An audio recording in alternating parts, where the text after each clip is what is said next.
வணக்கம் விருச்சிக ராசி நண்பர்களே. வரக்கூடிய ஐப்பசி மாதத்தில் உங்களுக்கு எந்த மாதிரியான பலன்கள் கிடைக்க போகுது அப்படிங்கிறத தான் இந்த பதிவில் நாம் இப்போ பார்க்க போகிறோம். முதலாவதாக குரு பகவானை பார்ப்போங்க. குரு பகவான் இப்போ தான் அதிசாரமாகி 9வது ராசிக்கு போயிருக்கார். குரு 9ல் இருந்தால் நல்லா இருக்குமான்னு கேட்டிங்கன்னா கண்டிப்பாக நல்லா இருக்கும். எந்த விதத்தில் நல்லா இருக்கும்னா பொருளாதாரத்தில் நன்மைகளை உங்களுக்கு கொடுக்கும். இப்போ பொருளாதார நன்மைங்கிறது காசு பணத்துக்காக நீங்கள் கஷ்டப்பட்டுக்கிட்டு இருந்தால் கண்டிப்பாக உங்களுக்கு காசு பணம் நல்லா கிடைக்கும். ஸோ கஷ்டங்கள் தீரும், கடன் காட்சிகள் இருந்தால் அடையும். 9வது இடத்துல குரு இருக்குங்கிறது வெளியூர் வெளிநாடு பயணங்கள் மேற்கொள்கிறதுக்கு இது ஒரு சிறப்பான காலம்.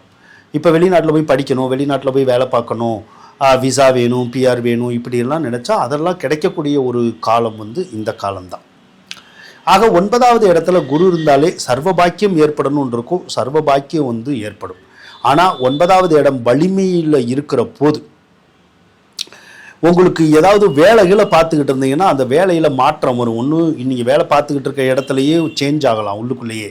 அப்படி இல்லை அப்படின்னா நீங்கள் ஒரு இடத்துல இருந்து இன்னொரு இடத்துக்கு வேலைக்கு போகிற மாதிரியான ஒரு சூழ்நிலைகள் கண்டிப்பாக உருவாகும். அதுக்கு நீங்கள் தயாராக இருந்துக்குங்க. அந்த விஷயம் இன்னொரு 3 மாதத்தில் நடக்கும். ஒருவேளை நீங்கள் வேலை பார்க்குற இடத்துல உங்களுக்கு வேலை பிடிக்கலையா, டக்குன்னு இன்னொரு இடத்துக்கு அப்ளிகேஷன் போட்டு போகிறதுக்கு முயற்சி பண்ணிடுங்க. முயற்சி பண்ணி போயிருங்க. அப்படி போகலைன்னா கம்பெனிக்காரவங்களே நம்மளை வெளியேற்றுறதுக்கான சூழ்நிலைகள் வரும். ஏதோ ஒரு காரணம் நம்ம வெளியே வர மாதிரியான ஒரு சூழ்நிலைகள் வந்துடும். அதனால் வேலை பார்க்குறவங்க எச்சரிக்கையாக இருங்க. அதே மாதிரி ஒரு 3 மாத காலத்துக்கு இந்த குருவனுடைய அதிசார காலத்தில் ஓன் பிஸ்னஸ் நமக்கு பண்ணிக்கிட்டு இருந்தோம்னா கொஞ்சம் டல் அடிக்கும் ஒரு 3 மாதம். அதனால் நீங்கள் ஒரு 3 மாதத்துக்கு கொஞ்சம் அனுசரித்து போயிட்டீங்கன்னா மறுபடியும் அதுக்கப்புறம் ஓன் பிஸ்னஸ் அந்த தொழில் நல்லா பிக்கப் ஆயிரும், நல்லா ஓடிடும். அது வரைக்கும் நமக்கு கொஞ்சம் பொறுமையாக இருக்கிறது நல்லதுங்க. இப்போ சனி பகவான் 4ல் இருக்குது. சனி பகவான் 4ல் இருக்கிறது நல்லதான்னா நல்லது தான். எதுக்கு நல்லதுன்னா நீங்கள் வண்டி வாகனங்கள் ஏதாவது வாங்கணுன்னா வாங்கலாம். வண்டி வாகனங்களை கண்டிப்பாக கொடுக்கும். அது 2 வீலர் வாங்கினாலும் 4 வீலர் வாங்கினாலும் கொடுக்கும். சிலருக்கு வீடு கட்டுறது, சிலருக்கு ஏதாவது ஒரு சொத்து பத்து வாங்குறது, அந்த மாதிரியான விஷயத்தெல்லாம் செஞ்சு கொடுக்கும். தாராளமாக பண்ணிக்கலாம். ஆனால் அதே இடத்துல 4ல் இப்போ ராகு இருக்குது. 4ல் ராகு இருந்தால் ஒரு சிலருக்கு இந்த ஆடு மாடு விவசாயம் சார்ந்த லைனில் எல்லாம் இருந்தாங்கன்னா கொஞ்சம் அது செட் ஆகாது. இந்த காலத்தில் விவசாயம் கொஞ்சம் கரெக்டாக விளையாது. அதே மாதிரி ஆடு மாடு வச்சுருக்கவங்களுக்கு ஆடு மாடு கொஞ்சம் விருத்தி இருக்காது. மாடுகளுக்கெல்லாம் பார்த்திங்கன்னா சரியாக செனை பிடிக்காது. அதே மாதிரி பால் குறைஞ்சிரும், அல்லது மடி நோய் அந்த மாதிரிலாம் சொல்கிறோம்ல, இந்த மாதிரியான ஒரு தொந்தரவு இருக்கும். பொதுவாக ஒரு சிலருக்கு நம்ம வீட்டில் விலங்கினங்கள் இருந்தால் அதை அடுத்தவங்களுக்கு கொடுக்குற மாதிரி கூட வரும். விலங்கினங்களையோ அல்லது சொத்தையோ கொடுக்குற மாதிரி வரலாம். அடுத்தவங்ககிட்ட யார்ட்டையோ நம்ம ஒரு வீடு ஒத்தி வாங்கி வச்சுருக்கோம், லீஸுக்கு வாங்கி வச்சுருக்கோம், அந்த மாதிரின்னா அதை நம்ம திருப்பி கொடுக்குற மாதிரி வரும். அது வீடையோ லேண்டோ நம்ம திருப்பி கொடுக்குற மாதிரியான ஒரு சூழ்நிலைகள் இருக்கும். அதோட தாயாரோடு கருத்து வேறுபாடுகள் வரும். உங்களுக்கும் உங்கள் அம்மாவுக்கும் இன்னொரு 1 வருஷத்துக்கு சரியாக செட் ஆகாது. அடிக்கடி கருத்து மோதல்கள், சண்டை சச்சரவு வந்துக்கிட்டே இருக்கும். அப்படி வந்துச்சுன்னா நீங்கள் கொஞ்சம் பொறுமையாக போகிறது நல்லது.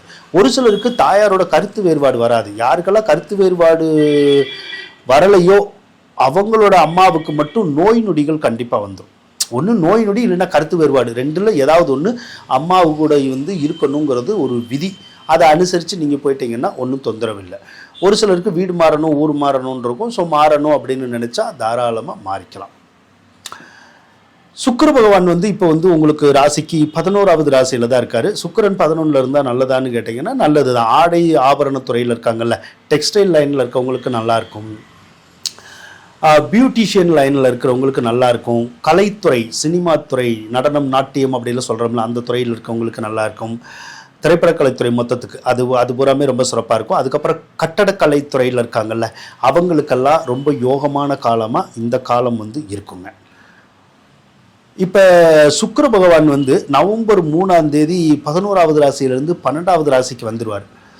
12வது ராசிக்கு வந்ததுக்கப்புறம் ஒரு சிலருக்கு திருமணத்தினால விரயம்னு வரும். திருமணத்தினால விரயம்னா திருமணம் நடக்கலைன்னா உங்களுக்கோ உங்கள் வீட்லேயோ யாருக்கோ திருமணம் நடக்கலைன்னா திருமணம் நடக்கும். வாகனத்தினால விரயம்னு வரும். வண்டி வாங்கணும்னு நினச்சிங்கன்னா தாராளமாக வாங்கலாம். அல்லது ஏற்கனவே வண்டி இருந்துச்சுன்னா அடிக்கடி ஏதாவது அது பழுதாகும். அதுக்கப்புறம் ஒரு சிலருக்கு மட்டும் அந்த கணவன் மனைவிக்குள்ள கருத்து வேறுபாடு, சண்டை சச்சரவு அப்படிங்கிறது கொஞ்சம் வரும். அதனால ஒரு மாதத்துக்கு கணவன் மனைவி உறவுக்குள்ள சண்டை சச்சரவு வருங்கிறனால கொஞ்சம் பொறுத்துக்கங்க. ஏன்னா அப்படி சண்டை சச்சரவு வந்தால் ஒரு சிலர் பிரியறதுக்கான வாய்ப்புகள் வந்துடும். நமக்கு பிரிஞ்சிடலாம், வேண்டாம் அப்படிங்கிற மாதிரியான எண்ணங்கள் எல்லாம் கூட ஒரு சிலருக்கு வர ஆரம்பிக்கும். அதனால நீங்கள் அந்த எண்ணத்தெல்லாம் வரவிடாமல் பார்த்துக்கிட்டு கொஞ்சம் பொறுமையாக இருந்தீங்கன்னா கண்டிப்பாக நல்லாயிருக்கும். அடுத்து சூரியனை எடுத்துக்கிட்டிங்கன்னா சூரியன் வந்து உங்களுக்கு 10ஆம் அதிபதி தான். 10ஆம் அதிபதி எப்பயுமே 12ல் இருக்கக்கூடாது. 12ல் இருந்தால் நீச்சமாக இருக்கக்கூடாது. அதுதான் ஒரு சிலருக்கு வேலை இழப்பு ஏற்பட்டுரும், அல்லது செய்தொழில கரெக்டாக செய்ய முடியாமல் ஏதோ ஒரு தடங்கள் வந்து கொஞ்சம் இருக்கும், அவ்வளோதான். அதே மாதிரி அப்பானால விரயம் ஏற்படும். அப்பானால விரயம்னா அப்பானால மருத்துவ செலவு ஏற்படலாம், அல்லது வேறு ஏதோ ஒரு வகையில் செலவுகள் ஏற்படலாம், அல்லது அப்பா கிட்டேயே சண்டை சச்சரவு விரோதம் வரலாம், இல்லைன்னா சித்தப்பா பெரியப்பாவுக்கு உடம்பு சரியில்லாமல் போகிறது, அவங்களால விரையும், அல்லது அவங்களோட பகை அப்படியெல்லாம் ஏற்படுறதுக்கூடிய ஒரு அமைப்பு இருக்குது. சில நேரத்தில் அப்பாவே விரயமாகிறது, இல்லைன்னா சித்தப்பா பெரியப்பாவே விரயமாகிறது மாதிரியான ஒரு சூழ்நிலைகளில் கூட அந்த கிரகங்கள் வந்து செய்கிறதுக்கான சாத்தியக்கூறுகள் இருக்குது. அதே மாதிரி அந்த கிரகம் வந்து மருத்துவ சிகிச்சைக்குடைய கிரகம். இந்த மாதத்தில் வந்து மருத்துவ சிகிச்சை வந்து கண்டிப்பாக வரும். உங்களுக்கோ உங்கள் வீட்டில் இருக்கவங்களுக்கோ யாருக்காவது மருத்துவ சிகிச்சைகள் வரும்.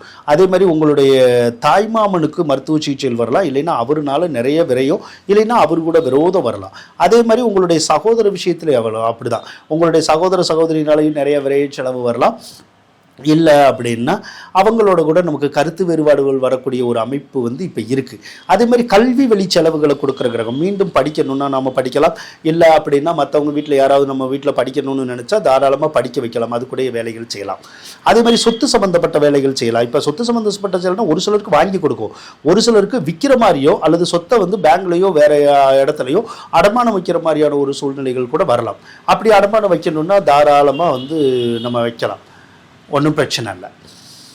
அதே செவ்வாய் பகவான் வந்து இப்போ உங்களுக்கு மாற போகிறார். எப்போ அப்படின்னா அக்டோபர் 27ஆம் தேதி உங்கள் ராசிக்கே வந்துடுவார்.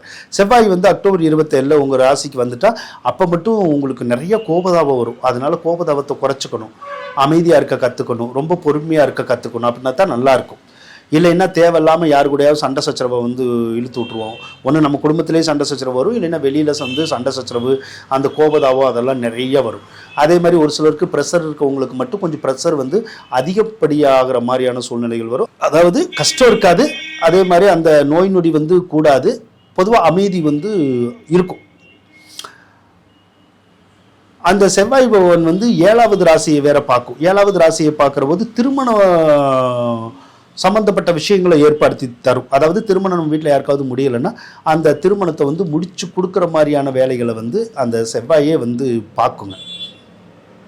அதுக்கப்புறம் ஏதாவது ஒரு சொத்தை வாங்கணும்னு இருக்கும், அது வில்லங்க சொத்தை கூட வாங்கணும்னு நினைப்போம். அப்படி வாங்கணும்னா தாராளமாக நம்மளால் வாங்க முடியும். கேது பகவானை பொறுத்தளவுக்கு 10வது ராசியில் தான் இருக்குது. கேது 10வது ராசியில் இருந்தால் பொதுவாக வந்து இந்த காலத்தில் இந்த வேலை தொழிலில் வந்து மாற்றங்கள் வந்து கண்டிப்பாக உருவாகும். அதே போல் இந்த டிஎன்பிசி மாதிரி குரூப் 4, 1, 2, 3 அந்த மாதிரிலாம் எழுதுகிறோம்ல, காம்படிஷன் எக்ஸாம் எழுதுகிறோம்ல, அதை எழுதுனா அதில் சரியாக மார்க்கு குறைஞ்சிரும், மார்க்கு கொஞ்சம் வராது மாதிரி இருக்கும். கொஞ்சம் கம்மியான மார்க்கில் கூட நம்ம கொஞ்சம் வெளியே வர்ற மாதிரியான ஒரு சூழ்நிலைகள் வரும். அதனால் நல்லா ஹார்ட் ஒர்க் பண்ணால் மட்டும்தான் அந்த அரசாங்க தேர்வுகளில் போட்டித் தேர்வுகளில் நம்மளால் பாஸ் பண்ண முடியும். போட்டித் தேர்வுகளில் பாஸ் பண்ணணும்னு நம்ம நினச்சா நவகிரகத்தில் கேது பகவான் அப்படின்னு ஒன்று இருக்கும். அந்த கேது பகவானுக்கு செவ்வாய்க்கிழமை 9 to 10 மணிக்குள்ளே ஒரு விளக்கு போட்டு, கேது பகவானே எனக்கு வந்து நான் எழுதக்கூடிய தேர்வுகளில் வந்து வெற்றி பெறணும், அதில் இருக்கிற தடங்கள் எல்லாம் எனக்கு விலகணும் அப்படின்னு சொல்லி வாரம் விளக்கு போட்டுக்கிட்டே நீங்கள் தொடர்ந்து அந்த பரீட்சைகளை எழுதுனீங்கன்னா கண்டிப்பாக பாஸ் பண்ணுறதுக்குடைய ஒரு சூழ்நிலை கண்டிப்பாக உங்களுக்கு கிடைக்குங்க. ஆக விருச்சிக ராசிக்காரவங்களை பொறுத்தளவுக்கு இந்த ஐப்பசி மாதங்கிறது ஒரு அருமையான மாதமாக தான் அவங்களுக்கு இருக்க போகுதுங்க. அதே மாதிரி ராகு தசை வந்து உங்களுக்கு நடக்கிறதுக்கான வாய்ப்புகள் வந்து குறைவு தான். ஆனால் உங்கள் வீட்டில் யாருக்காவது ராகு தசை நடந்தால் அந்த ராகு தசை வந்து குடும்பத்தில் எந்த காரியத்தை நடக்க விடாது, காரிய தடங்களை வந்து நிறையா உருவாக்கிடும். அது போக குடும்பத்தில் வறுமையை உருவாக்கிடும், கஷ்டத்தை உருவாக்கி விட்டுரும். உங்கள் வீட்டில் எந்த காரியமுமே நடக்காது, எல்லா காரியமும் தடைபட்டு நின்றும். வீட்டில் எப்போ பார்த்தாலும் சண்டை சச்சரவு இருந்துக்கிட்டே இருக்கும். இது வந்து உங்கள் வீட்டில் யாருக்காவது ராகுதசை நடந்தால் தான் அந்த மாதிரி இருக்கும். அப்போ என்ன பண்ணணும்னா அந்த மாதிரி ராகுதசை யாருக்காவது நடக்குதான்னு பாருங்கள். நடந்துச்சுன்னா ராகுதசையை பற்றி நீங்கள் முழுசாக தெரிஞ்சுக்கிறதுக்கு ட்ரை பண்ணுங்கள். அப்படி ராகுதசையை பற்றி தெரிஞ்சுக்கிட்டிங்கன்னா அதில் வர கஷ்ட நஷ்டத்தை வந்து நம்மளால் நீக்க முடியும். இப்போ ராகுதசை வீடியோ தான் நான் ரெடி பண்ணிக்கிட்டு இருக்கேன். அடுத்த வாரத்துலேருந்து ராகுதசை வீடியோ வந்து வெளியே வரும். அந்த வீடியோவை கண்டிப்பாக நீங்கள் பாருங்கள். பல வீடியோ இருக்கும், ஒவ்வொரு வீடியோவையும் மறக்காமல் பார்த்துட்டே இருங்க. பார்த்துக்கிட்டே இருந்தீங்கன்னா அதில் நிறையா விளக்கங்கள் சொல்லியிருப்போம். இந்த திசை என்ன செய்யும், என்ன நடந்துச்சு, என்ன நடக்குது, என்ன நடக்க போகுது, என்ன நமக்கு நடக்கலை, ஒரு விஷயத்தை நடக்க வைக்கிறதுக்கு என்ன செய்யலாம், நமக்கு கஷ்டத்தை நீக்கிறதுக்கு என்ன செய்யலாம், படிப்பில் பிரச்சனை வருதுன்னா அதை எப்படி நம்ம சரி பண்ணலாம், இப்படிங்கிறதுக்கு எல்லாத்துக்குமே பரிகாரங்கள் உட்பட சொல்லி கொடுத்துருப்போம். அப்படிங்கிற போது அதை பார்க்குற போது கண்டிப்பாக உங்களுடைய வாழ்க்கையை சீர் செஞ்சுக்க முடியும். வாழ்த்துக்கள் நண்பர்களே.